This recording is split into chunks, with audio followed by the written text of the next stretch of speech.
Bom, hoje, a aula de hoje, nós vamos estar desenvolvendo com vocês também, né, são substâncias psicoativas. Nós trabalhamos com vocês as estimulantes, entre elas nós colocamos a cocaína, a anfetamina, tá bem? Que eram drogas o quê? Fármacos ou substâncias, se você quiser dizer, são substâncias ilícitas, né? Ilícitas. As perturbadoras, aí nós tínhamos quem? Tínhamos perturbadoras ou modificadoras, né? Sistema nervoso central, nós tínhamos a maconha, o LSD e aí o êxtase, né? Que também é um estimulante, mas também tem esse poder alucinógeno.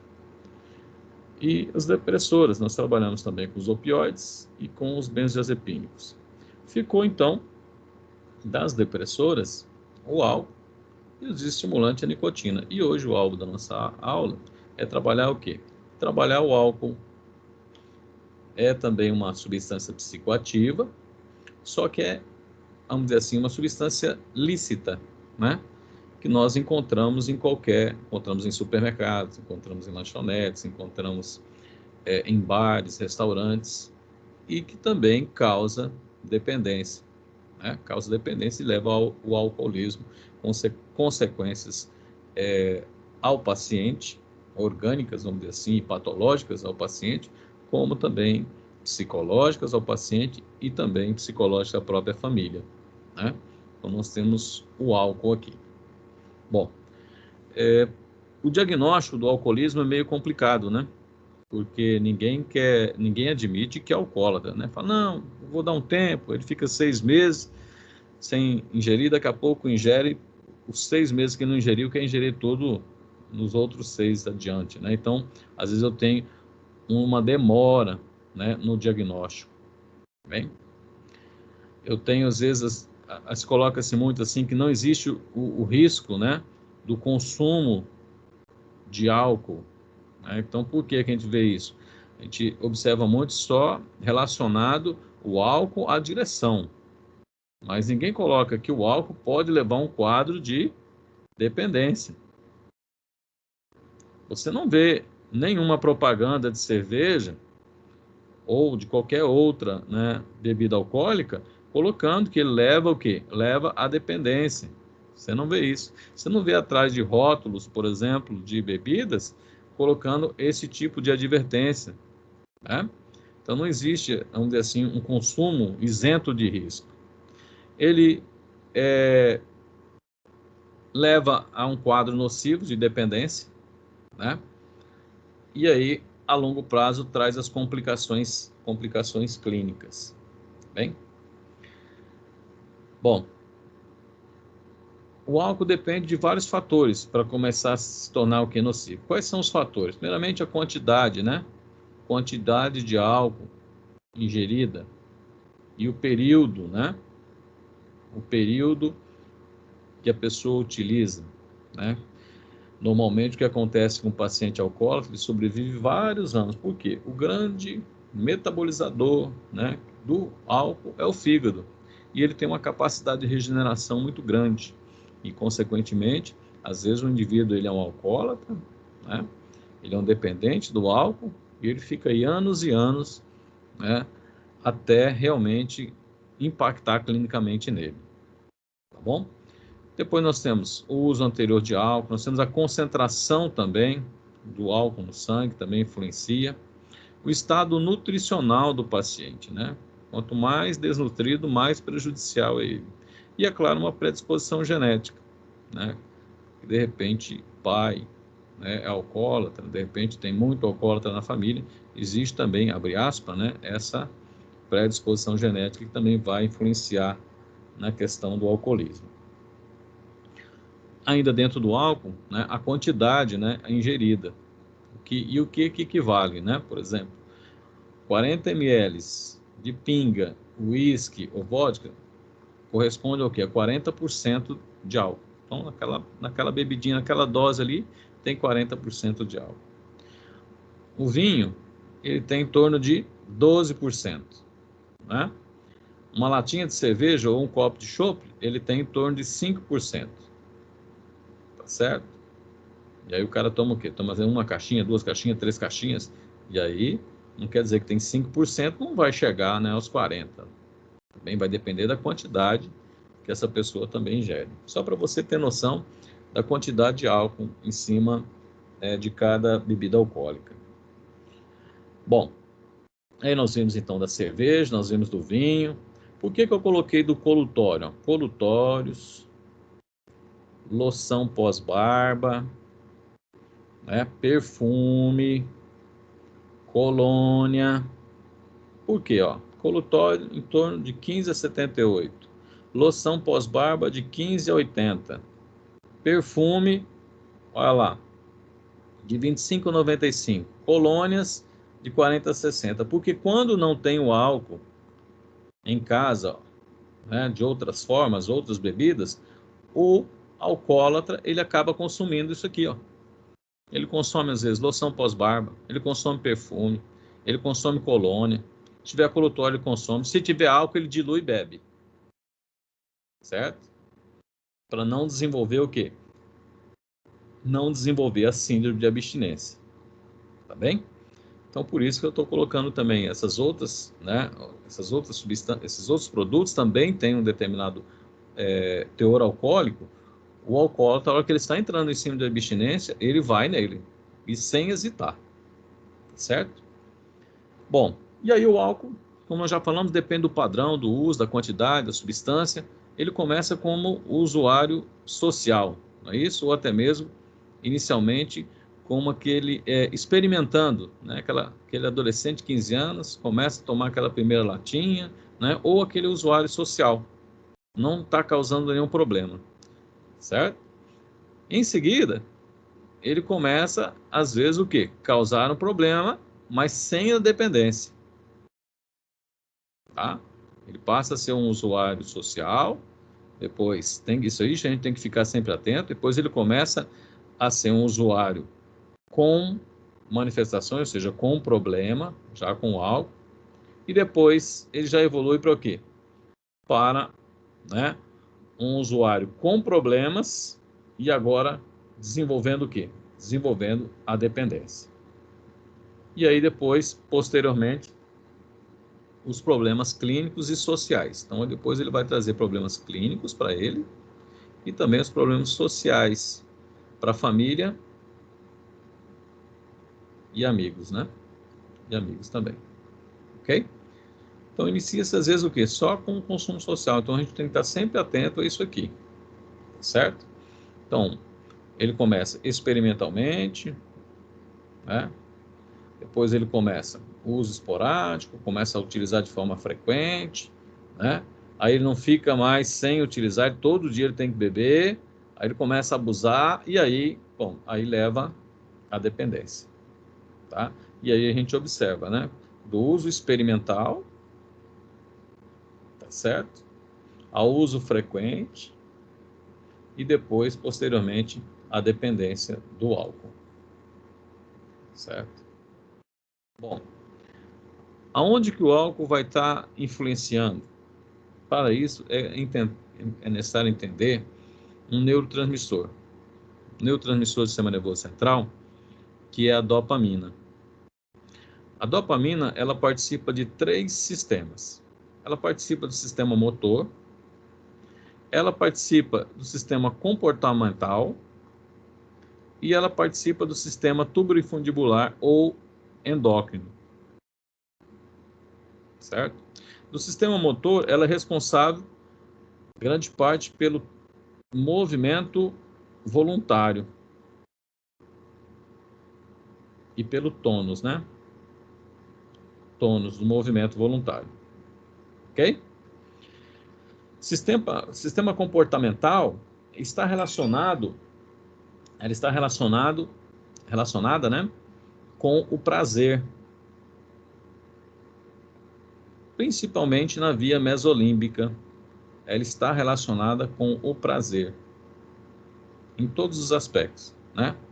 O prazer, de repente, de você se formar, o prazer, de repente, de você estar lá abraçando seu pai, o prazer, de repente, de você casar, o prazer, de repente, de você separar, o prazer, de repente, de você obter, ganhar uma corrida, e aí E aí o álcool entra aqui também, ó. Começa também a influenciar. Guarda essa informação. E é o que? A neuroendócrina está relacionado o quê? Quando eu tenho dopamina, liberação de dopamina nessa via, ela diminui então a prolactina. Tá certo? Então vamos lá. Na via motor, quando eu tenho diminuição da dopamina, eu tenho uma doença chamada MAO, né? Doença de Parkinson.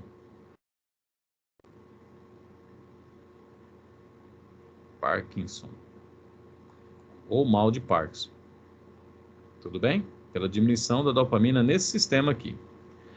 Quando eu tenho o excesso de dopamina nesse sistema, especificamente no mesolímbico, excesso de dopamina, eu tenho uma doença, outra doença chamada o quê? Esquizofrenia. Esquizofrenia. Tá certo? E eu tenho outras doenças tuberifundibulares, né? Mas às vezes a gente pega, às vezes, o médico prescrevendo Plasil, né? Plasil para aumentar a produção de prolactina. Vou dar um exemplo aqui, né? Por essa via, que é metoclopramida. Como ela é um antagonista da dopamina, nós chamamos anti-D2. O que acontece? No fritar dos ovos, ela vai antagonizar a dopamina, vai aumentar a prolactina, então vai aumentar a produção de leite. Aumenta a produção de leite materno. Certo? Então nós temos as doenças relacionadas. E na via mesolímbica do prazer, o álcool, de certa forma, também leva a um problema sério, que é o quê? Nós obtemos esse prazer de coisas fisiológicas nossas, mas podemos obter de forma artificial, e aí leva um quadro de dependência. Tá bem? É obter a liberação de dopamina na via mesolímbica por um meio artificial, ou seja, substâncias psicoativas. E aí o álcool se enquadra nela também. Só que, professor, mas o álcool não é um depressor? Sim. Às vezes você causa dependência por excitar o sistema nervoso central e às vezes você causa dependência por deprimir o sistema nervoso central. Isso às vezes dá prazer de causar aquela depressão. Apesar do que o álcool no primeiro momento ele tem uma ação excitatória, mas depois eu tenho uma predominância da ação depressora dele no sistema nervoso central. Bem? Então, na verdade, a dependência a qualquer psicofármaco, né, lícito ou ilícito, está relacionado com a via mesolímbica. Tá bem? É a via da recompensa. Então você vai lá, toma álcool, toma uma bebidinha, libera dopamina. Prazer, né? Fazer o zum zum na cabeça. Quer mais uma bebidinha? Dopamina. Mais uma bebidinha? Dopamina. Ou seja, essa via aqui é estimulada artificialmente pelo álcool, que é a via do prazer, que é da recompensa. Tá bem? Então, uma vez estimulada a via mesolímbica, libera o quê? Dopamina. Você pode obter ela naturalmente e podemos obter ela artificialmente. Não seria artificialmente, né? Seriam fármacos, seriam substâncias, né? Substâncias psico, que atuam onde? Sistema nervoso central, excitando ou inibindo. No caso aqui, inibição. Sistema nervoso central. Então, toma o álcool, estimula a via mesolímbica, libera dopamina. De novo, álcool, dopamina de novo. Então, você cria o que nós chamamos aqui reforço positivo. E aí, cada vez mais você vai querer liberar dopamina e aí causa o quê? Um processo de dependência. Leva um quadro de dependência. Tá bom? Então tá lá, ó. O álcool, qual via? Mesolímbica, certo? Ele é depressor do sistema nervoso central, mas promove a estimulação do quê? Da liberação de dopamina. tá certo? Ou seja, os neurônios fazem parte da via mesolímbica. E essa via mesolímbica é a via do prazer. Então, podemos obter ela com fármaco que estimula o sistema nervoso central, né? Nicotina, alucinógeno, tá certo? As anfetaminas, cocaína, como também fármacos que deprimem o sistema nervoso central, certo? Então, na verdade, nós fizemos o quê? Sempre um reforço positivo. Então, o álcool, toma lá um álcool, uma dose de cerveja, o que acontece? Libera dopamina. Depois, novamente, álcool, se você gostou, né, prazeroso, desenvolveu o quê? Prazer, você vai querer mais. Mais álcool para liberar mais dopamina. Mais álcool para liberar mais dopamina. Isso aí chama-se de reforço positivo. E essa, na tentativa de buscar sempre essa sensação de prazer, leva a um quadro de dependência. Um quadro de dependência. Tá bom? E aí, quando você para de utilizar, o que acontece? Aí sim leva um quadro de abstinência, né? Ou chamado síndrome de abstinência. Quando você retira o fármaco, ou no caso aqui, nós vamos retirar o quê? O álcool. Leva a síndrome de abstinência. Bem? Então tá lá, ó, as neuroadaptações das vias neuronais. Então, a exposição prolongada à substância psicoativa na via mesolímbica leva o quê? Leva um quadro de dependência. Principalmente por conta do quê? Reforço positivo. E quando você para, aí você tem o quê? A abstinência. A abstinência. Bem?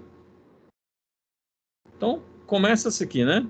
Começa sempre com uma curiosidade, às vezes uma pressão pelo grupo, né? De amigos, que, ó, você nunca bebeu? Ah, toma aí, você é careta, não sei o que tem. E aí, posteriormente, vai se tornando um habitual frequente. A partir do momento que se torna um habitual frequente, ele vai perdendo a vontade e ele leva um quadro de dependência. Bem, é assim que acontece com todas as drogas, né, psicoativas. Tá bem? Teorias da ação do álcool no sistema nervoso central. Uma das teorias é que ele estaria potencializando um neurotransmissor inibitório, chamado GABA. O GABA é um neurotransmissor inibitório. E aí o álcool estaria o quê? Potencializando esse neurotransmissor no sistema nervoso central.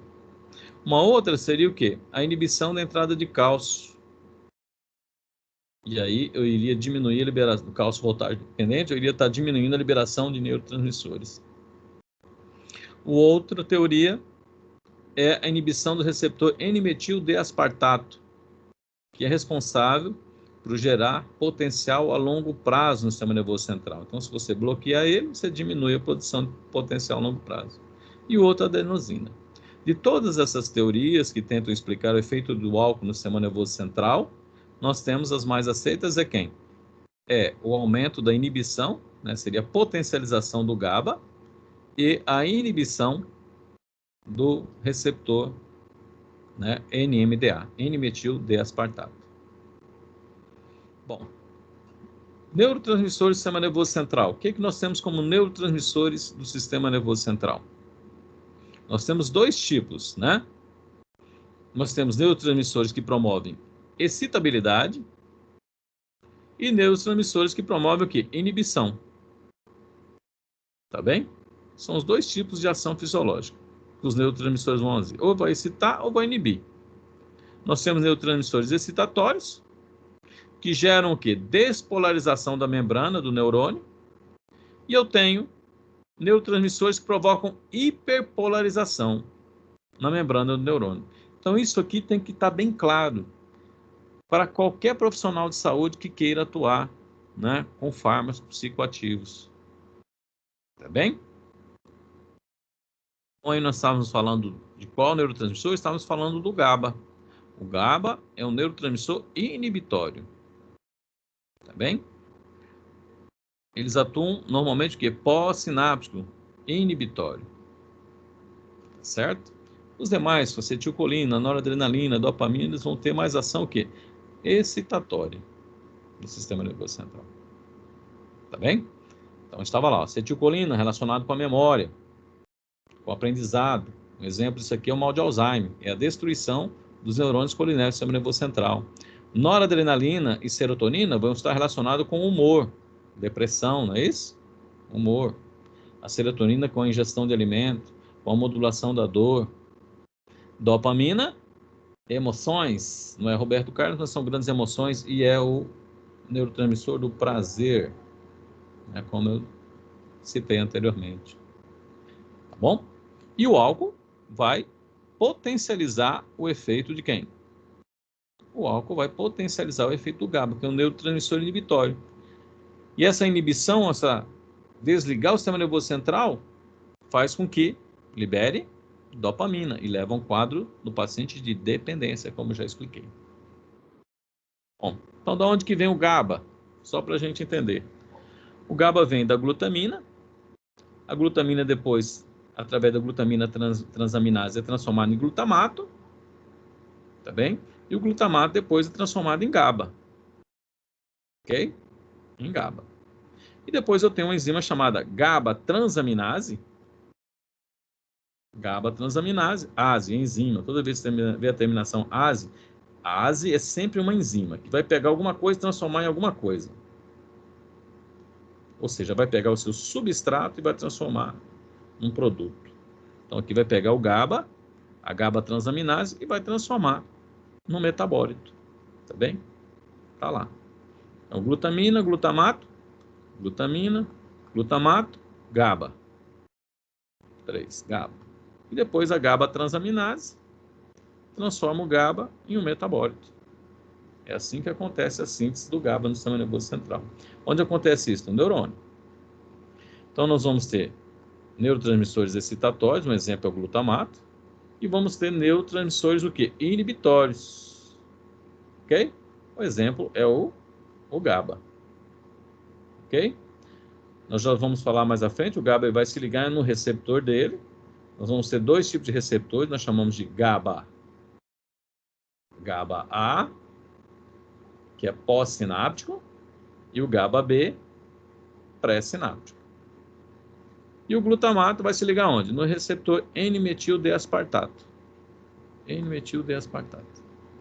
Tá bom? Mas o alvo nosso, por enquanto, é aqui, ó, é no GABA.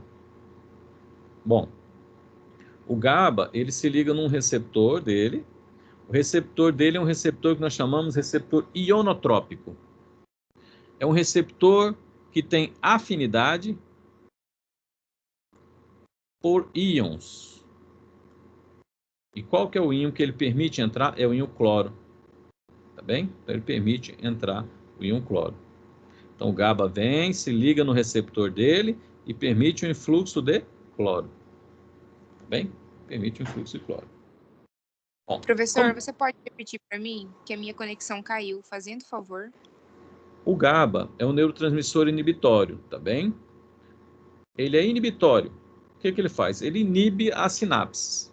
Ele inibe o sistema nervoso central, certo? Desliga o sistema nervoso central. E o receptor na qual ele se liga, porque o princípio básico da farmacologia é chave-fechadura, né? Ou seja, ligante no receptor.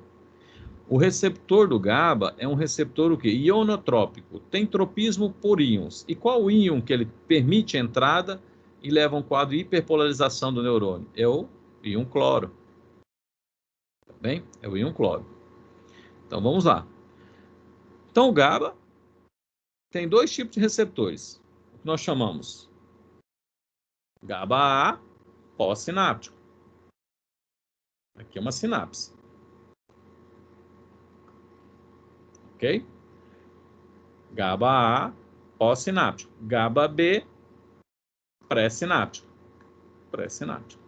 Então o GABA ele se liga nesses dois receptores. Então vamos adiantar. Pré-sinapticamente, ele vai diminuir a liberação de neurotransmissores. Pós-sinapticamente, vai entrar cloro. E aí nós vamos ver um processo de hiperpolarização. Hiperpolarização. Tá bem? Bom, então tá lá. Pré-sinapticamente, né, o GABA. Estou falando fisiológico, não estou falando nenhum farmacológico agora. Porque a gente já sabe que o álcool ele vai potencializar o efeito do GABA, tanto pré como pós. Então o GABA ele atua pré-sinapticamente, diminuindo neurotransmissores. Isso aqui é pré-sináptico. Pós-sinapticamente, ele se liga e promove influxo de cloro. Cloro entra, é negativo, íon negativo, fica hiperpolarizado, promove hiperpolarização. Tá bem? Isso aonde? Pós-sinapticamente. E desliga o sistema nervoso central. Tá bem? Vamos lá, básico, devagarinho, só para chegar depois lá no álcool, né? Então tem que rever todo esse processo aqui. Celular do neurônio. Então eu tenho o nucleolo, o corpo celular, eu tenho aqui a bainha de mielina, tá bem? Bainha de mielina, e é chamada célula de Schwann, né? E aí depois eu tenho os nódulos de Ravieri, e aqui eu tenho os botões sinápticos, né? Ou terminações sinápticas. Tá bem? A comunicação entre um neurônio e um outro neurônio nós chamamos de sinapse. Tá bem?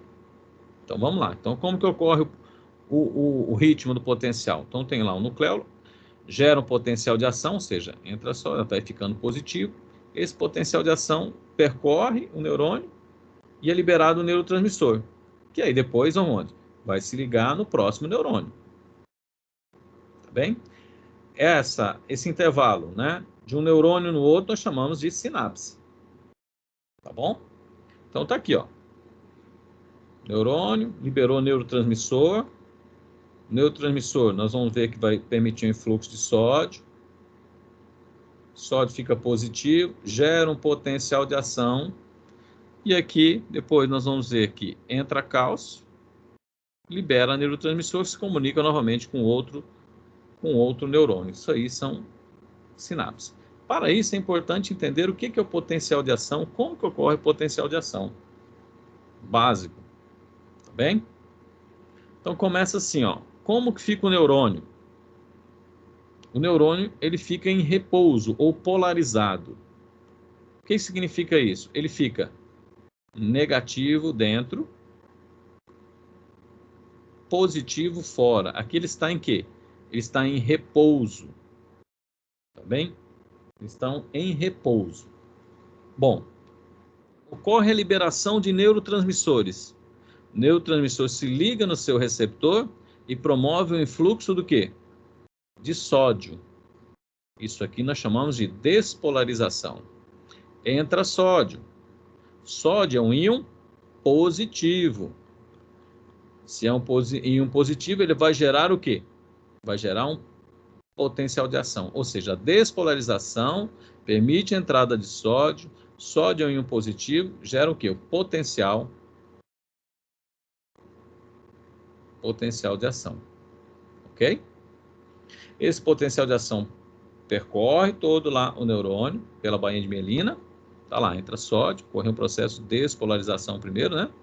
Entrou sódio, sódio é positivo, gerou um potencial de ação. Lá nos botões terminais, eu tenho um canalzinho de cálcio, voltagem dependente. Certo? Ou seja, ele capta essa voltagem. Qual que é a voltagem que ele vai captar? Que é positivo. Então, captou a voltagem, entra cálcio. Cálcio entrou. Promove o quê? A liberação das vesículas sinápticas. E aí libera o quê? Um neurotransmissor. Que vai se ligar no outro neurônio. E aí vai continuar a propagação do potencial de ação. Certo? Aí isso aqui nós chamamos de sinapse.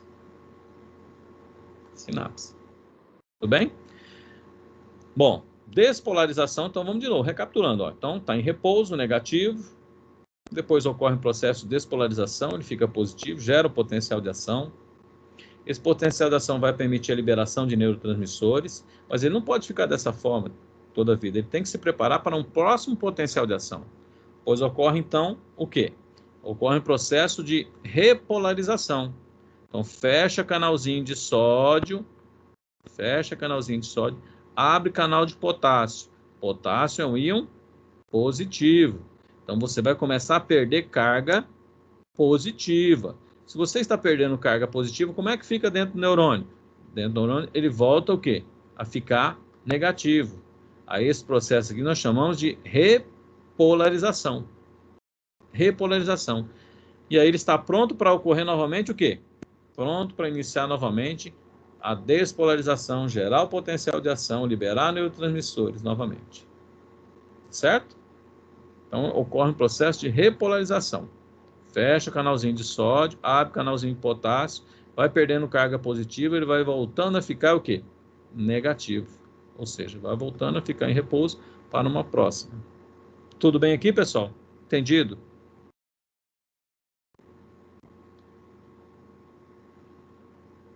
Bom. Mas ele pode acontecer dele ficar o quê? Hiperpolarizado. O que significa ele estar hiperpolarizado? Ou seja, abrir um canalzinho lá e entrar um íon negativo. Cloro, por exemplo. Entra cloro, cloro é negativo. Então ele vai ficar o quê? Extremamente negativo. Quanto que você vai precisar de sódio? Você vai precisar de muita quantidade de sódio. Então você não vai conseguir, quando o neurônio está hiperpolarizado ou extremamente negativo, não vai conseguir o quê? Entrar sódio, não vai conseguir gerar despolarização, não vai gerar potencial de ação, não vai liberar neurotransmissores. Certo? Então ele está hiperpolarizado pela entrada, né, de íons com carga negativa. Tá bom? Agora vamos lá. Então, ó, não vou despolarizar. Ele está extremamente o quê? Negativo. Não vou liberar neurotransmissores. Certo? Não tem despolarização, não gera potencial de ação, não libera neurotransmissores. Tá? Por quê? Fechou sódio, entrou cloro. Cloro é negativo. Ficou extremamente o quê? Hiperpolarizado. Hiperpolarizado. Extremamente negativo. Certo? Bom, vamos lá. O que o GABA faz? O GABA se liga no receptor GABA-A. Isso aqui é o quê? No GABA-A é pós-sináptico. Permite o influxo do quê? De cloro. Então vai ficando o quê? Negativo. Não gera despolarização, não gera potencial de ação, não libera neurotransmissores. Então o neurônio, o GABA, que é um neurotransmissor inibitório, como que ele é inibitório? Ele é inibitório por quê? Permite o influxo de cloro, e o influxo de cloro é um íon negativo, fica o quê? O neurônio fica hiperpolarizado, não consigo gerar despolarização. Ok? E o que o álcool faz agora? Se eu entendi como é que o GABA age, agora eu vou entender como é que o álcool faz. O álcool potencializa o quê? Potencializa o GABA, ou seja, permite a entrada de mais cloro. Fica extremamente o quê? Negativo, ou seja, leva um processo de hiperpolarização. Se eu estou com o neurônio hiperpolarizado, não gera despolarização, não libera neurotransmissores. Isso pós-sinapticamente. E pré-sinapticamente? Pré-sinapticamente, o GABA tem o receptor GABA-B.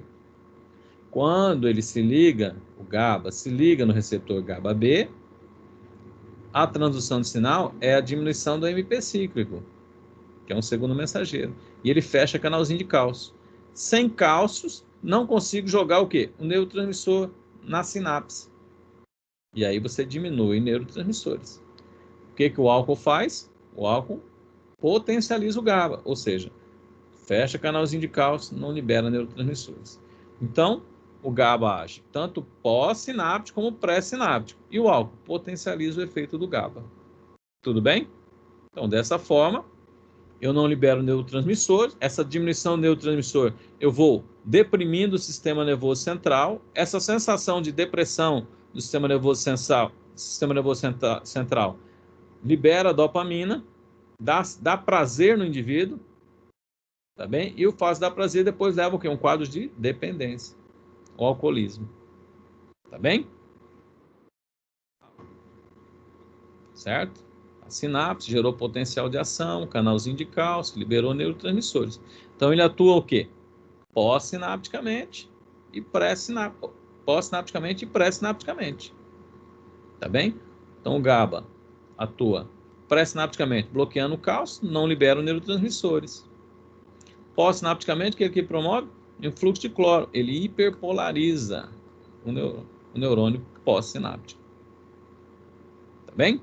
A outra teoria, quem? É do receptor a inibição do receptor N-metildeaspartato. É o neurotransmissor aqui, ó.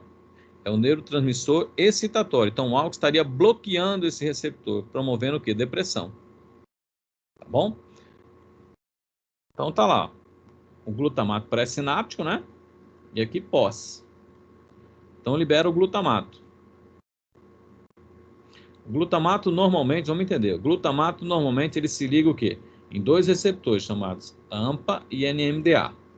O AMPA permite o influxo de sódio, gera um processo de despolarização, leva um processo de excitabilidade e aí a transmissão do potencial de ação. Tá bem?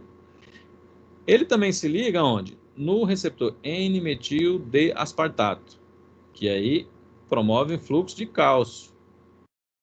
Ok? Cálcio também leva a um processo do quê? De excitabilidade. Então aqui nós chamamos potencial a curto prazo, potencial de ação a curto prazo, e quando entra o cálcio, potencial a longo prazo. Tudo bem? Então gera o quê? Excitabilidade. O que o álcool faz? A segunda teoria é que o álcool estaria bloqueando o quê? Bloqueando o receptor NMDA. Se bloqueia o receptor NMDA, não entra cálcio, não despolariza, não excita o sistema nervoso central. Essa é a segunda teoria do álcool. Tá bem? Então tá lá, glutamato, NMDA, excitabilidade. Ele bloqueou, não gera o quê? Potencial de ação. Certo? Essa inibição da entrada de cálcio, ela está relacionada com o próprio GABA lá. Ó. Coloca lá. O álcool estaria bloqueando a entrada de cálcio. Sem cálcio, sem liberação de neurotransmissores. Isso aqui a gente já sabe que acontece com o quê? Com o GABA B. Né? Bloqueia o cálcio. Tá bom? Então tá lá. O álcool estaria bloqueando, inibindo a liberação de neurotransmissores. Seria pelo GABA B. Né? Pelo GABA B. Estaria bloqueando esse processo. Tá bom? Então esse é o mecanismo que tóxico-dinâmico do álcool. Como que o álcool deprime o sistema nervoso central? Potencializando o efeito do GABA ou bloqueando receptores N-metil-D-aspartato. Tá bem? Bom, a toxicidade do álcool vai depender primeiramente da tolerância individual do indivíduo, até mesmo de uso com outros fármacos. A toxicocinética dele, 20% é absorvido no estômago, 80% no intestino delgado. Ele tem um efeito pico plasmático de 30 a 90 minutos, atravessa a barreira hematocefálica, ou seja, o sistema nervoso central com facilidade, e aí ele é metabolizado no fígado, principalmente, tá bom? Principalmente pela desidrogenase alcoólica e depois as catalases e o sistema oxidativo mitocondrial. Então vamos lá.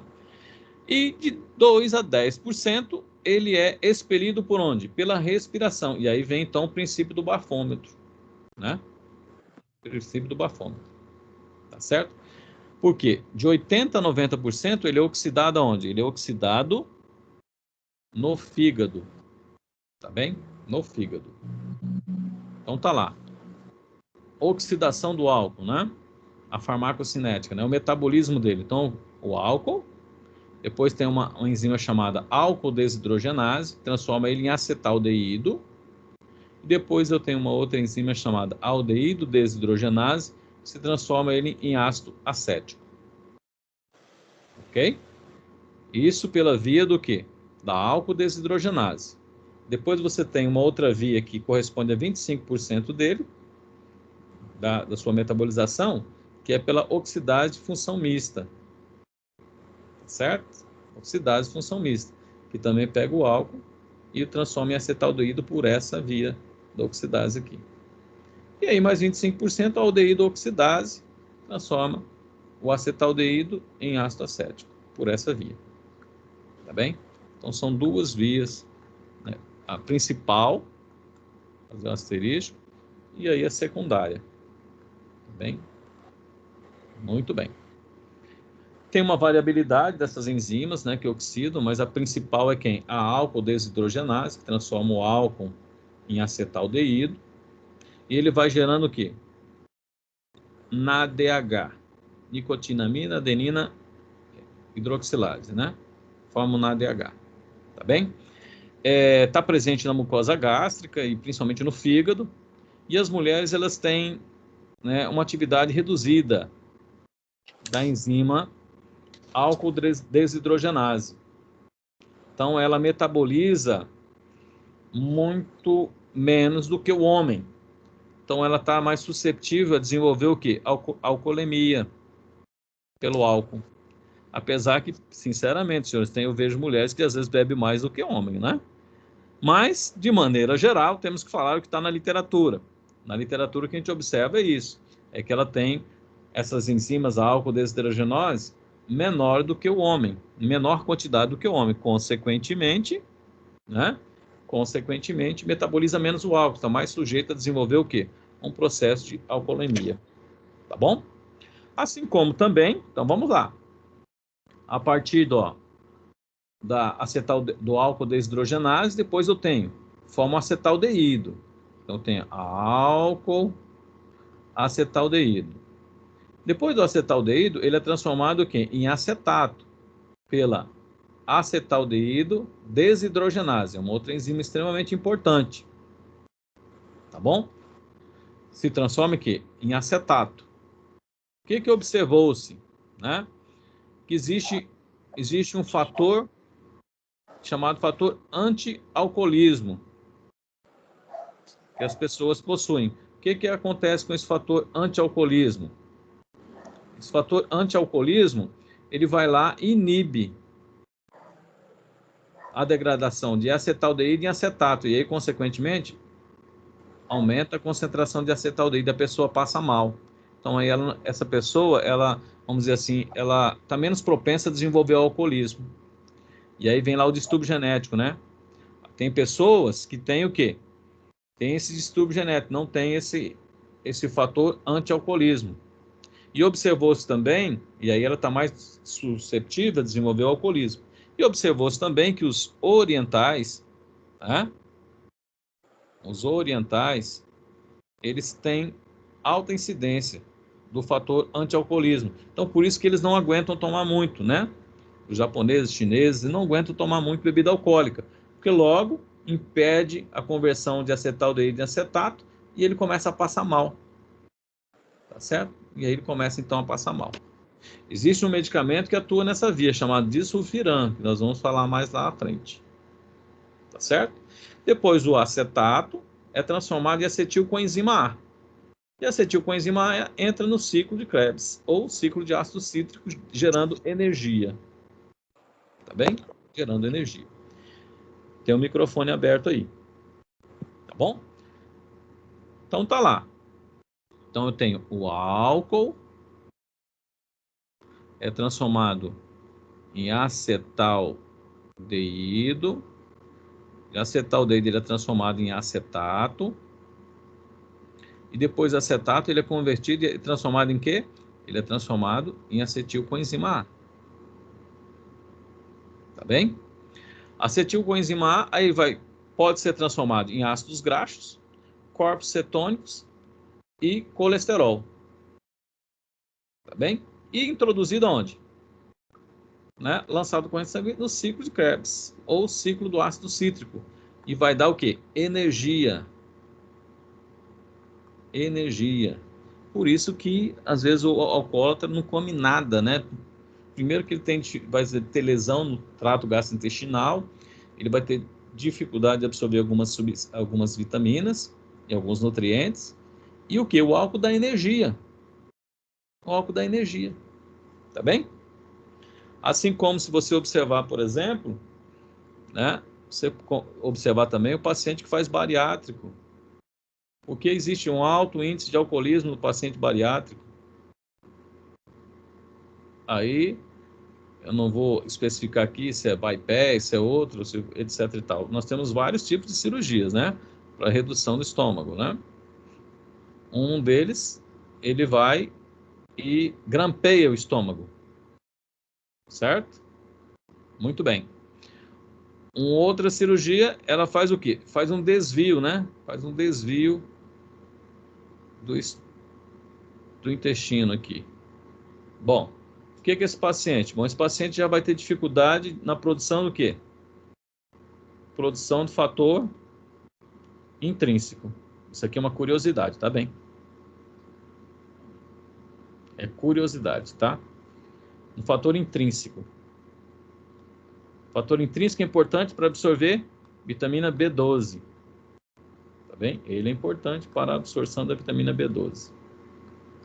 Muito bem. Então, por isso que o paciente que faz bariátrico, logo ele começa a desenvolver anemia, começa a diminuir a energia, né?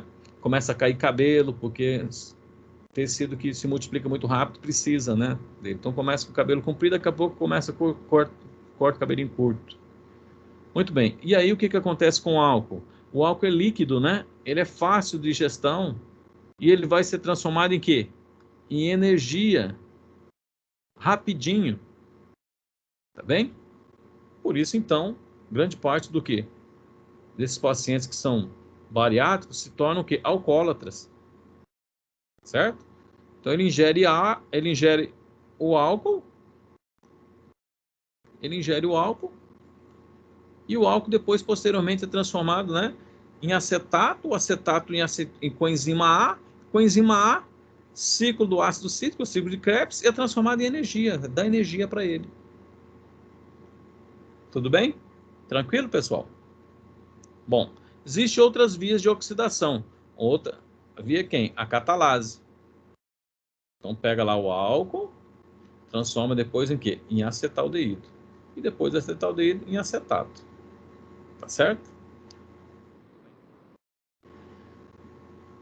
E também, só que aqui o contrário, não produz o quê? A via da catalase, ela é menos, vamos dizer assim, menos utilizada, em menor quantidade, e ela não produz nicotinamida adenina monofosfato. Certo?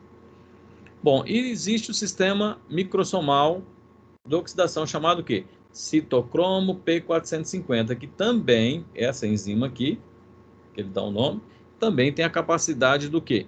De metabolizar o álcool. Então, transforma lá o álcool com nicotinamina adenina monofosfato e aí transforma também ele em acetaldeído. É claro que em menor quantidade do que a álcool desidrogenase e acetaldeído desidrogenase. Tá certo? Mas também pode acontecer, né, de ter esse sistema chamado sistema microsomal de oxidação, conhecido como citocromo P450. Tá bom? Bom, então se eu já sei, ó, nicotinamina adenina monofosfato, né, vai formar o quê? ATP. E se vai formar ATP, vai formar o quê? Energia, né? Então o álcool dá energia. Só que o uso crônico dele vai formar esse complexo, mas também vai levar também o quê? Ao dano hepático. E uma fosforilação oxidativa influenciando e causando problemas metabólicos. Interferência com outros sistemas e outros metabolismos. Então, aí nós temos então a toxicidade do álcool, né? Primeiramente pelo álcool, propriamente dito, né? Aonde? No sistema nervoso central, diminuindo a liberação o quê? De neurotransmissores, deprimindo o sistema nervoso central. Consequentemente, diminui reflexo, diminui as vias inibitórias, por isso que o indivíduo às vezes acaba se desinibindo com o álcool, né? Quer chegar naquela menina, quer chegar na namorada, não sabe como chegar, toma uma bebidinha, cria coragem, né? Então tá lá. E eu tenho também um produto metabólico, o acetaldeído. Ele vai formando, né, determinadas proteínas e alguns ácidos nucleicos, né, mas principalmente proteínas, e causando metabólitos tóxicos no tecido. E aí começa a danificar a atividade da mitocôndria e de microtúbulos, né, causando também problemas tecidual. Então tá lá, ó, o álcool, aí eu tenho nicotinamina adenina, aí eu tenho a álcool desidrogenase, transforma em acetaldeído, depois você tem acetaldeído desidrogenase, transforma em acetato, depois vai formar acetilcoenzima A. Essa é a principal via de metabolismo. Eu tenho o citocromo P450, que é uma via secundária, ok? Que também vai dar origem ao quê? Vai dar origem aos metabólitos. Mas aí forma o quê? Metabólitos, por essa via, tóxicos, né? Carcinogênicos. Por isso que às vezes o álcool leva a adenocarcinoma ou carcinoma hepático. Tá bem? Então tem esse problema aqui. Bom, Essa via, nicotinamida adenina monofosfato hidroxilase, ou hidroxilase dela, ou NAD, né? Quando se começa a formar muito NAD, aumenta a concentração, esse NAD começa a interferir metabolicamente. Ele começa a desenvolver intolerância à glicose, porque vai diminuir a expressão de receptores, né? Transportador, né? Na verdade, sim, receptor GLUT4, né? GLUT4. E aí começa a desenvolver intolerância à glicose. Pega os ácidos graxos também e vai se transformando em ésteres ou produtos intermediários dos ácidos graxos, começa a trazer dano o quê? Ao coração e ao pâncreas. Começa a reduzir, aumenta a redução do gliceraldeído, formando muito triglicerídeo, e esse triglicerídeo vai se acumulando no tecido hepático e forma o quê? Esteatose hepática no paciente, gordura no fígado, tá bom? Além de formar gordura no fígado, o que acontece? Aumenta o consumo, né, de O2 celular pelos hepatócitos, e aí, consequentemente, associado à gordura, gera um processo inflamatório, e aí também começa a desenvolver, além da esteatose, pode levar a um quadro de hepatite. Bom, no sistema imunológico, leva à formação de determinadas proteínas e antígenos, né? Ou seja, leva o acetaldeído, começa a lesionar também o quê? A indução de proteínas. O intestino fica mais permeável, porque lesiona o intestino, e aí a maior quantidade de antígeno adentra a circulação pelo intestino, e aí começa a gerar o quê? Anticorpos. Começa a gerar o quê? Maior número de reações alérgicas no paciente. Começa a causar dano celular, principalmente no fígado. Tá certo? Isso aí são as alterações a nível em outros órgãos, né? Assim, sistêmicos do álcool. O álcool também leva a um quadro de hipertensão.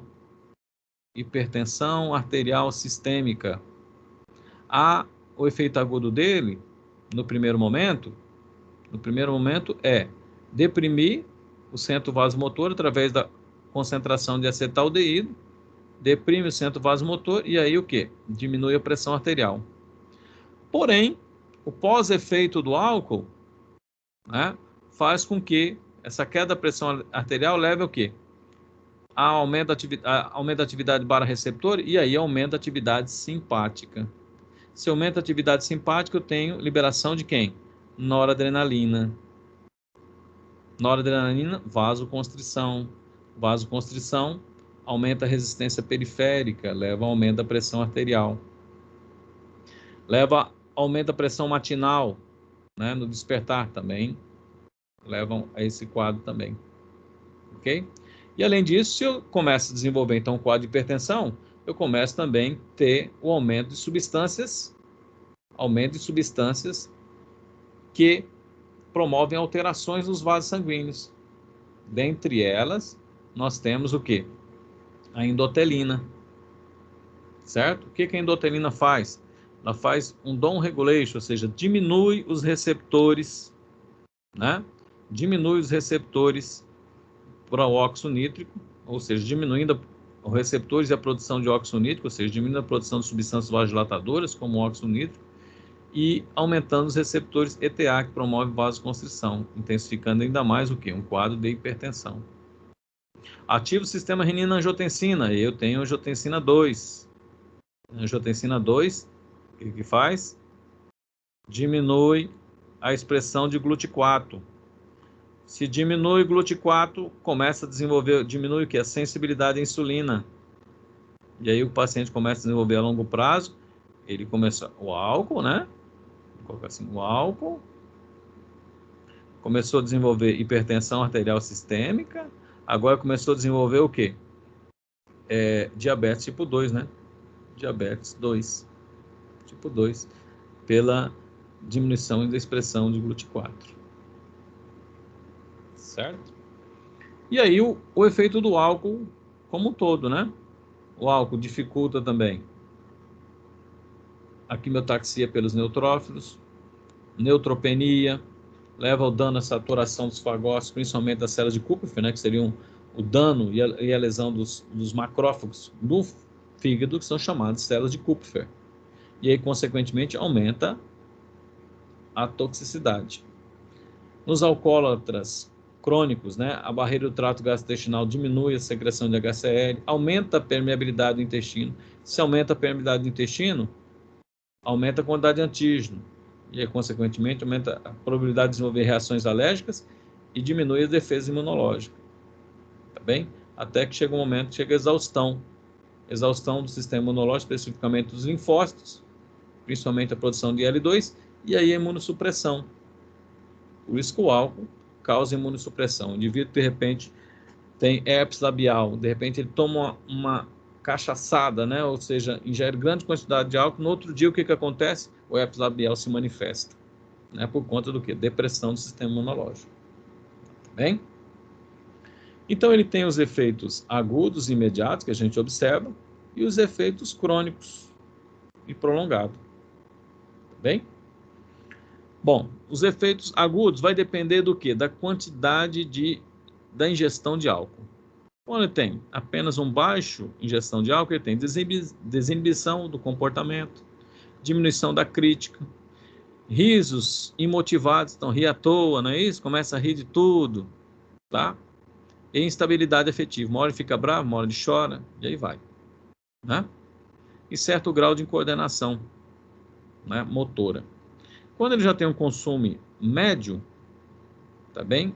Ele já tem, a fala já enrola a língua, fala pastosa, dificuldade de andar, fala com ele, demora para responder, que vai processar, porque está desligando o sistema nervoso central, aumento da sonolência, prejuízo na capacidade de concentração e raciocínio. E aí, quando ele tem alto consumo de álcool, ele vomita, né? Visão dupla, tá certo? Acentuada sonolência, e aí podendo levar até um processo de coma. Então vai depender do quê? Vai depender do nível e a concentração de álcool no sangue. E pode ser dado, aí você pode concentrar, né? Alcoolemia, né? De 0,50 miligramas por decilitro, né? Aí você tem os mesmos quadros aqui, seria o baixo, né? Médio, e aí alto consumo. Coordenação, estupor, hipotermia, até por último, então, teria o quê? A coma. Só mostrando apenas que você pode dosar isso aqui. Tá bem? A intoxicação aguda pelo álcool, o que se vai, né? Pode matar por quê? Primeiramente, inibe a gliconeogênese e induz o quê? Ao coma alcoólico. Depressão do sistema nervoso central. O que você vai fazer? A infusão de glicose. Em casos mais extremos, o quê? A hemodiálise. Tranquilo. Beleza. Agora vamos lá. O uso crônico. O que se considera como uso crônico? O uso crônico vai levar um quadro de esteatose hepática, hiper ou dislipidemia e depois um quadro de cirrose. Grande parte também o uso crônico vai trazer distúrbios neurológicos, agravar a gota, porque vai diminuir a excreção de ácido úrico. Então, a gente vai observar nos exames laboratoriais a alteração do ácido úrico e as deficiências de vitamina B1, B6 e B12, que vai também causar a neuropatia periférica e uma síndrome do sistema nervoso central. E o que se considera uso crônico? Tá lá, 1/4 de garrafa de cachaça por dia, não é isso? Ingestão diária. Tá bem? Então, o uso crônico do álcool causa lesão no fígado e no trato gastrointestinal. Toxicidade direta. Tá bem? Se causa toxicidade, eu vou diminuir o que? As funções gástricas. E aí, consequentemente, vai levando um quadro o quê? De desnutrição desse paciente. O etanol no trato gastrointestinal vai lesionar a mucosa. E aí vai provocar má absorção de nutrientes. E aí leva o indivíduo a um quadro de desnutrição. Não vai absorver aqueles nutrientes necessários, principalmente, vitamina B1, B6, B12, necessárias, né, para o indivíduo. Bem?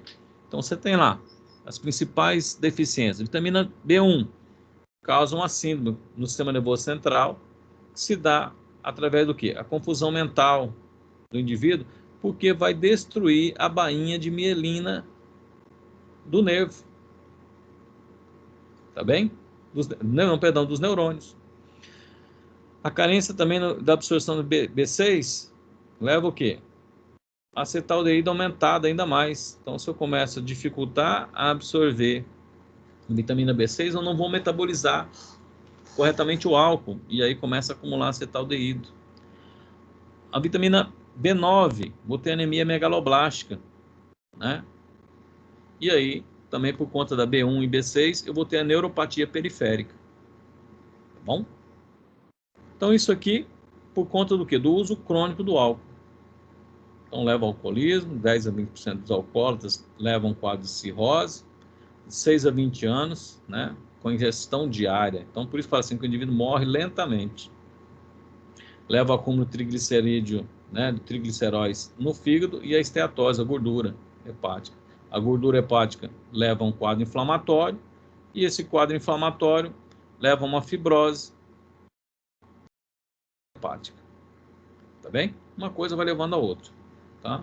Ou seja, o álcool levando ao acúmulo de gordura no fígado, esteatose levando a inflamação levando o quê? A cirrose hepática. E aqui mostrando da mesma forma o álcool, né? O mecanismo. Primeiramente, o que ele gera? Radicais livres, não é isso? Os radicais livres já começam o quê? Sensibilizar os hepatócitos. Quando falo radicais livres, radicais oxigenados, radicais nitrogenados que começam a sensibilizar. O que mais que ele vai gerando? Né? Além disso aqui, o acetaldeído altera determinadas proteínas, não é isso? E as proteínas começam a interferir com a tubulina, e aí começa a interferir com a função celular. Tá bem? E aí se altera a função celular, que é a tubulina, que é o transporte, começa o quê? Aumentar o volume hepático. Se aumenta o volume dos hepatócitos, aumenta o volume também do fígado.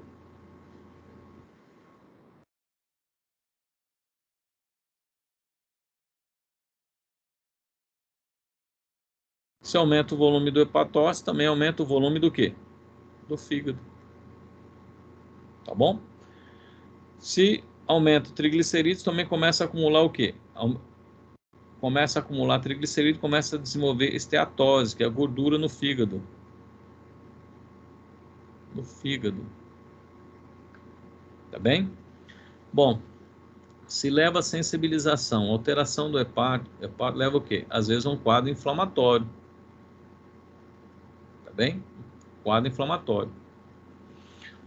Os macrófagos do fígado são chamadas células de Kupfer. Elas começam então a fagocitar grande parte dessas partículas de gordura e começam a criar o quê? Um processo inflamatório. Esse processo inflamatório às vezes leva a um quadro de fibrose e aí começa a desenvolver a cirrose. Então você tem vários esquemas que mostram, né? Alteração dos hepatócitos, lesão do hepatócito, acúmulo de gordura no hepatócito, geração do processo inflamatório, fibrose, cirrose. Né? Então você tem esteatose hepática evoluindo para uma hepatite, inflamação, e depois a cirrose, que seria a necrose. Então nós temos então o fígado saudável, acúmulo de gordura no fígado. Esse acúmulo de gordura leva a um processo inflamatório. Esse processo inflamatório é um processo, abre aspas, cicatricial, né? Seria um quadro de cirrose. Lembrando que a cirrose é irreversível. Até aqui você então consegue diminuir o processo. Passou um quadro de cirrose, não. Aí forma o quê? Cicatriz, né? Fibrose, aí já foi. Então você tem um fígado normal. Se tiver determinada exposição crônica, né, vai levar um quadro de esteatose. Esse quadro de esteatose leva a um quadro de hepatite. Esse quadro de hepatite, processo inflamatório, fibrose. Então aí leva um quadro de cirrose. Tá bem? Bom, a esteatose, se for muito intensa, pode levar diretamente o quê? A uma cirrose. Mas normalmente acontece isso. 1, 2, 3, 4. Mas pode acontecer da exposição severa levar a um quadro de cirrose. Assim como, por exemplo, a exposição severa levar a uma hepatite e levar o quê? A um quadro de cirrose. Certo? Então tá lá o fígado saudável, né? A esteatose hepática, a hepatite, causada pela gordura, que aqui é, e a cirrose, que é um processo irreversível. Um fígado normal e um fígado gorduroso. Bem? Então, esteatose hepática, gordura no fígado. Então, aqui você observa, né, a estrutura central do hepatócito, os lóbulos do hepatócito, o espaço, né, a tríade, né, entre um hepatócito e outro, e aí, né, um processo de acúmulo de gordura entre os hepatócitos, um processo de fibrose entre os hepatócitos, e depois, né, seria 1, 2, e por último, depois, então, o quadro de necrose, e aí, formando o tecido cicatricial. Tá bem? Então, normal, gordura, inflamação, cicatrização, e depois o quê? A necrose, a lesão, que aí é a cirrose hepática. A cirrose também tem os seus estágios. Então, primeiramente, tem um quadro inflamatório, formação do tecido cicatricial, tá bem? Inflamação com tecido cicatricial. O tecido cicatricial, ele aumenta, até que, então, ocupa a maior parte do fígado, tá bem? E aí tem o estágio 3 da cirrose. O estágio 1, 2 e 3. De novo, né? Consumo crônico, esteatose, fibrose e, por último, a gente tem o quê? A cirrose. E a cirrose pode evoluir para um câncer, né? O que nós chamamos de hepatocarcinoma. Tá bem? Hepatocarcinoma. Bom, se eu tenho consumo de álcool, aí, vamos lá. Comorbidades, né? Dieta, genética, obesidade, isso aqui só vai o quê? Acelerar o processo. Tá bem? Isso só acelera o processo. Então, fígado normal, com fibrose, e aí já, né, com cirrose. Bom, além disso, o álcool pode promover o quê? Dificuldade ao deglutir, por conta que às vezes pode causar esofagite, né, de refluxo, quadros de gastrite, né, e vômito, quadros de esteatose hepática, gordura no fígado, aí vai aumentar o fígado, icterícia, que é a cor amarelada, a hepatite alcoólica e a cirrose como um todo. Então, se a gente observar o paciente hepatopato, o que nós vamos observar nele? O aumento do fígado, tá bem? O aumento do fígado nós chamamos de hepatomegalia. O aumento do baço, então, esplenomegalia. Hepatomegalia, esplenomegalia. Então, esplenomegalia, aumento do fígado e do baço. Tá certo? Nós vamos observar que a cirrose depois leva ao comprometimento vascular. E aí não retorna novamente sangue. E aí o que acontece? Começa a formar circulações colaterais. Como o fígado produz fator de coagulação, nós vamos ver a presença de equimose. O que é uma equimose? É um roxão bem grandão. Tá bom? Perda de pelos, né, nas axilas. Nós vamos observar. Aí nós temos a bilirrubina livre e a bilirrubina conjugada. A bilirrubina livre e a bilirrubina conjugada. Onde que ela é conjugada? No fígado. Se o fígado não está funcionando adequadamente, a bilirrubina vai se aumentando a concentração e começa a depositar onde? Na pele. E aí o paciente começa a desenvolver icterícia. Icterícia. Ok? Se eu tenho o fígado que produz fator de coagulação, o que eu vou encontrar também? Eu vou encontrar também fragilidade capilar. Certo? Fragilidade capilar. Muito bem, se eu tenho fragilidade capilar, eu vou encontrar o que nós chamamos de névoa em aranha. Tá bem? Você vai aperta assim, você vai observar os vasinhos bem superficiais. Vai observar o quê? Vômito no sangue, hematemese. Tá bem? Hematemese. O que mais que você vai observar no paciente com hepato cirrótico? Você vai observar, às vezes, ginecomastia, porque o colesterol dá origem à testosterona. Aí é um desvio metabólico, então começa a desenvolver ginecomastia no homem. Não é isso? Ginecomastia no homem. O que você vai observar? Alteração nas unhas também. Tá bem? Vai observar também a atrofia da musculatura. Vai observar também o que? A presença, às vezes, em casos mais graves, de ascite, que é o quê? Vasodilatação, aumento da proteínas plasmáticas, a albumina vem para a cavidade abdominal e aí desenvolve ascite. Certo? Muito bem. Então, a gente vai observar aqui a presença de icterícia, é isso? Xantomas, né, que é o depósito de gordura nessas regiões, aí você tem a formação dos xantomas ou xantelasmas, e aí coça, esse processo coça. A icterícia, você vai observar o névoa em aranha, que é a fragilidade capilar nesse paciente, porque o fígado produz fatores de coagulação, então você vai apertou, você vai observar a presença dos vasos, né, na arteríola central. Nós chamamos névoa em aranha, ok? E aí, ó, névoa e os vasinhos, tá vendo? Rompendo pela fragilidade capilar e pela diminuição dos fatores de coagulação, tá bem? E os névos e aranhas na face do indivíduo, certo? Observar a ginecomastia, o quê? Do colesterol, vou dar origem ao quê? O fígado, a testosterona, parte, né, tecido periférico, parte dele. Então, o desvio metabólico, a progesterona, e aí a ginecomastia, tá bom? Vamos observar o eritema da mão, né? Eritema palmar e plantar. E as unhas, nós chamamos de Lid-Sachs, né? Onde parte está normal e parte está escura. Também é presença, né, indicativo de hepatopatia. Equimose, principalmente aqui, né, paciente que tem cirrose, paciente que tem pancreatite, presença de equimose, que é um hematomão, um roxo, né? Um roxão, isso aí nós chamamos de equimose. Bem? Fígado, mamilo, rebordo costal, tamanho do fígado, né? Normalmente é o quê? 12 centímetros, né? Do mamilo ao rebordo costal, e do processo tifoide, tá bem? Até o final aqui eu tenho em torno de 8 centímetros. Aí nós vamos observar o quê? O aumento do fígado. Chamamos aqui hepatomegalia. Quando eu tenho aumento do baço no espaço de Trauber, eu tenho chamado de hepatosplenomegalia. Certo? Isso porque não está funcionando adequadamente.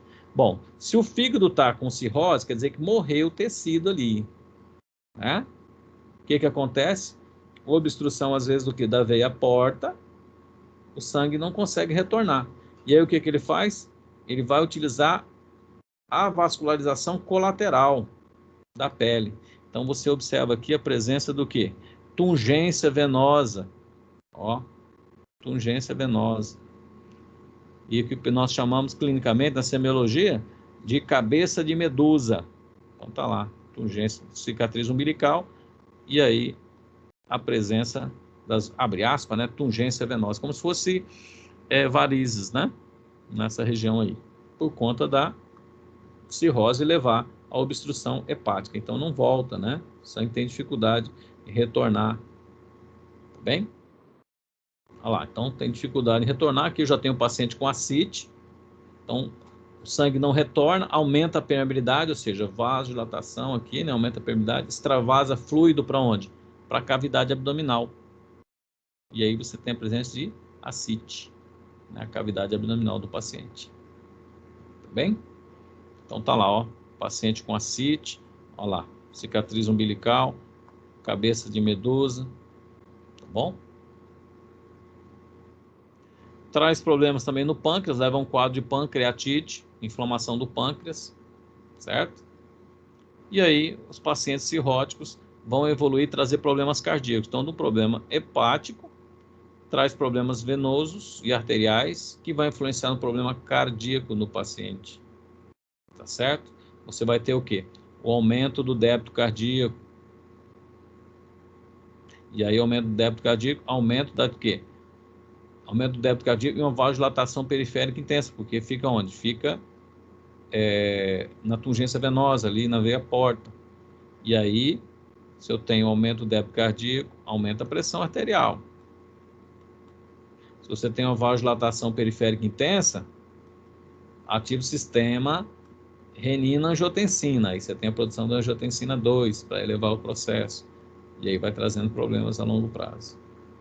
Bom, então a cirrose vai levar o quê? A um quadro de hipertensão, a um desequilíbrio hemodinâmico, é isso? Ou seja, aumento do débito cardíaco, ou seja, o retorno de sangue, leva ao estiramento da fibra cardíaca, isso aqui é o estresse mecânico, certo? E, consequentemente, a hipertensão arterial leva ao quê? Aos distúrbios não hemodinâmicos, seriam os fatores tróficos, seria o quê? As substâncias que levam à hipertensão arterial sistêmica, como angiotensina, noradrenalina, endotelina. E a angiotensina estimula o cardiomiócito a se remodelar, altera os vasos sanguíneos do coração e da matriz extracelular, leva ao remodelamento do ventrículo e à hipertrofia do ventrículo. Tá bom? Então tá lá. Mesmo processo. Desequilíbrio hemodinâmico, aumento do débito cardíaco, leva ao estiramento das paredes do coração, tá bem? Consequentemente, o cardiomiócito ele tem que alterar, então ele começa a alterar os vasos sanguíneos e a matriz extracelular, ele começa a se remodelar. E a longo prazo, se leva à hipertrofia do ventrículo, leva à diminuição do quê? Da contratilidade. E aí traz problema cardíaco como insuficiência cardíaca. Bom? Então o que acontece? Primeiramente no cardiomiócito, no vaso sanguíneo, um depósito de colágeno. Então você tem as fibras cardíacas, vamos dizer assim, né? E o cardiomiócito, né? Cardiomiócito. O que acontece? Primeiramente ele tem o estiramento, o cardiomiócito, e a hipertrofia. Depois, a migração de fibroblasto para o local. O fibroblasto produz colágeno entre os cardiomiócitos, produzindo colágeno, certo? Muito bem. Além da produção do colágeno, o vaso sanguíneo, né? Ele vai se afastando, porque vai produzindo colágeno e vai se afastando. Vou diminuindo o quê? A irrigação sanguínea do próprio quê? Do próprio cardiomiócito. Tá bem? E se vai se afastando, o que acontece também? Vai diminuindo a nutrição. Se vai diminuindo a nutrição, vai consumindo reserva. Então, vai depletando, né, a reserva celular. Isso aí vai levando o quê? Um quadro de hipóxia. Às vezes vai levando um quadro de morte do próprio cardiomiócitos. Então, diminui a eficiência da contração do coração. Tem um consumo maior da contração do coração, levando o quê? Primeiramente, a hipertrofia do ventrículo, podendo levar um quê? Um infarto agudo ou a uma insuficiência cardíaca congestiva. Bem? Mas o paciente já está vivo ainda. Vamos lá. Pode levar o quê? A uma pancreatite. E aí nós vamos ter um sinal propedêutico chamado sinal de Gray-Cullen. Sinal de Cullen é a presença de equimose ao redor da cicatriz umbilical. E o sinal de Gray-Cullen é a presença dos dois lados, dos dois flancos, a presença de equimose, que é indicativo que está tendo sangramento, né? Por conta da pancreatite. Certo? Traz complicações psiquiátricas do sistema nervoso central, como alucinação alcoólica, síndrome de abstinência, delírios trêmulos, ou seja, aquele paciente que tem que tomar a dose de pinga dele, porque senão ele fica tremendo, ele já está, né, já se tornou um alcoólatra. Amnésia alcoólica, né, assim como tentativas de suicídio e transtorno do sono. Bom, a síndrome de abstinência, ela pode ser classificada como nível 1, né, leve e moderado, e nível 2, tá bem? O nível 1, o leve e moderado, tem leve agitação psicomotora, tremores finos nas extremidades, sudorese facial, dor de cabeça, náusea, vômito. Com o contato com o profissional da área de saúde, ele está íntegro, então consegue ser orientado, está com juízo da realidade, está mantido e tem uma leve ansiedade. A convivência regular com os membros da família e amigos, ele mantém sua atividade produtiva, certo? E sem complicações, sem comorbidades. Agora, no nível 2, ele tem agitação psicomotora, tremor generalizado, sudorese, dor de cabeça, tá bem? Náusea, vômito, sensibilidade visual intensa. Com o contato com o profissional da saúde, ele está desorientado, o juízo prejudicado, né, comprometido, ansiedade, história de violência, tá bom?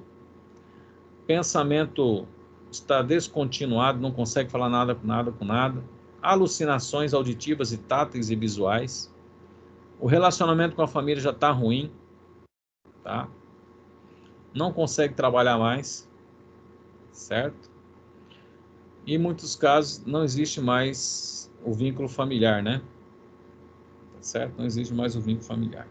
E aí ele já apresenta comorbidades clínicas comprometidas, assim como psiquiátricas graves. Ok?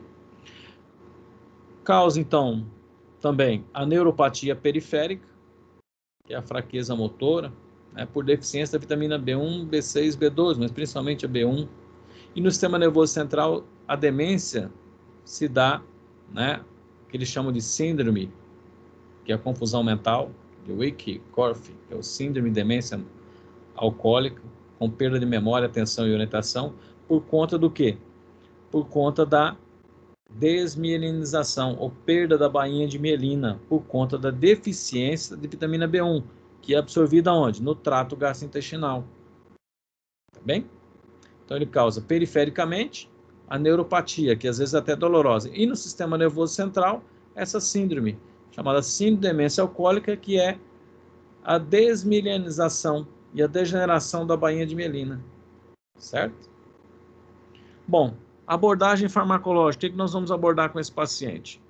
Vamos trabalhar com os benzodiazepínicos, chamados BZDs, de ação prolongada de preferência para diminuir a abstinência, seria o diazepam, diminuir os sintomas de retirada e às vezes quadro de convulsão. O acamprosato, que é um antagonista, certo, do receptor NMDA para manutenção da abstinência, para não desenvolver abstinência e reduzir o consumo de álcool. Antagonistas dos opioides, como o naltrexona, para reduzir as propriedades recompensadoras do álcool, ou seja, ele utiliza álcool, estimula naquela via mesolímbica a dopamina, mas também libera o quê? Endorfina. Tá bem? Então, para tentar diminuir aquele reforço positivo, toma, libera. Então, se utiliza esse antagonista e podendo ser utilizado o disulfiram para causar o quê? O consumo de álcool para ele ser desagradável, ou seja, ele passar mal com o álcool.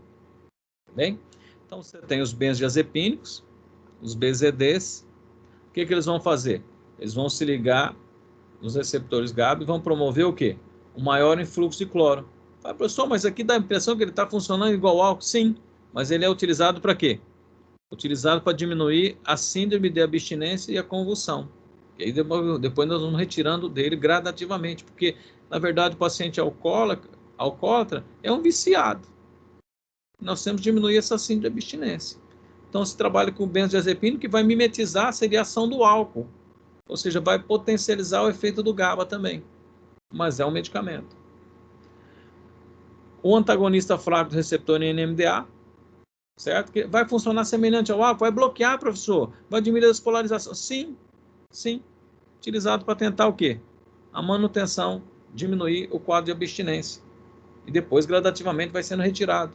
Vai dessensibilizando os receptores. Utiliza o antagonista, o naproxeno, né? Porque ele vai o quê? Ou naloxona, vai antagonizar o efeito do opioide, diminuindo aquele efeito da recompensa ocasionado. Então, vai se utilizar também o antagonista. E por último, né, podendo ser utilizado o quê? O disulfiram, que vai interferir no metabolismo. Certo? O que significa tornar o álcool desagradável? A pessoa passa mal. Ela vai estar tomando disulfiram e tomou junto com o álcool, ela vai passar mal. Vai ter reações de acelerar o batimento cardíaco, confusão mental, desmaio, dor de cabeça, dor no peito, fraqueza, náusea, vômito, vermelhidão, certo? Até mesmo em casos mais graves, convulsão. Por que isso? Porque o álcool é metabolizado pela álcool desidrogenase em acetaldeído. Depois a aldeído desidrogenase transforma o acetaldeído em acetato. Muito bem. O que o disulfiram faz? O disulfiram inibe a aldeído desidrogenase. Se inibe a aldeído desidrogenase, o que acontece? Aumenta a concentração de acetaldeído. E se aumenta a concentração de acetaldeído, aí o indivíduo passa mal. Tem as reações. Ele passando mal, ele acha que o álcool, certo, está desagradável. vai matar ele. E aí ele fica com medo de tomar álcool. Tá bom? É conhecido como antietanol. E aí, então, nós temos, então, o tratamento para o alcoolismo dessa forma. Tá bom? É claro que, de repente, o paciente começa a desenvolver quase depressão, aí depois entra com outros tratamentos. Começa a desenvolver quase de esquizofrenia, né, psicose, aí entra com os antipsicóticos. Mas, no primeiro momento, é esse desmame, é isso aqui. Tudo bem? Bom, o diagnóstico, né, do alcoolismo, né, é o clínico, não é isso? Tem os exames laboratoriais que são complementares ao processo. Aí o hemograma, cálcio, magnésio, as funções hepáticas, né? Função renal, raio-x, ultrassonografia do abdômen para verificar se como é que está o fígado, né? Todos esses exames são exames complementares. Tem a tomografia do crânio para verificar se tem distúrbios neurológicos, né? Então, todos isso são exames complementares. Tá bom? Tranquilo, pessoal?